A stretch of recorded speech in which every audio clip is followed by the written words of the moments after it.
करीब मेरे हिसाब से 10 जगह से रॉन फायरिंग होगी, 10 गाड़ी के ऊपर होगी।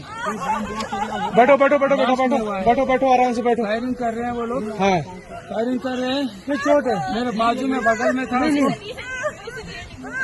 क्या ब्लड कहीं लगा चोट क्या बेटा? अच्छा ठीक ठीक बैठो, मैं पट्टी करता हूँ आपको। अरे नहीं नहीं नहीं नहीं, हम लोग, अरे हम लोग फौज है, हम लोग, बैठो बैठो, हम लोग फौज है, बैठो बैठो चलो। बच्चे को अरे हम लोग फौजी हैं, कुछ नहीं करेंगे, आपकी सेफ्टी के लिए आए हैं, आपकी सेफ्टी के लिए आए हैं, बैठो बैठो बैठो बैठो, आपकी सेफ्टी के लिए आए हैं। हम इंडियन आर्मी हैं, बैठो। ये इंडियन आर्मी, आप लोग कहाँ से आए हो? कहाँ से आए आप लोग? हैं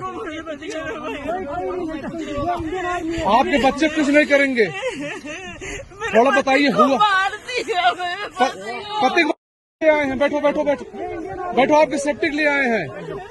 हम इंडियन आर्मी हैं, बैठो। ये इंडियन आर्मी, आप लोग कहाँ से आए हो? कहाँ से आए आप लोग? हैं आपके बच्चे कुछ नहीं करेंगे, थोड़ा बताइए। हुआ पति को मार दिया? नहीं नहीं बेटा शांत रहो, लो पानी पियो, पानी पियो। कहाँ से आए लोग? हैदराबाद से।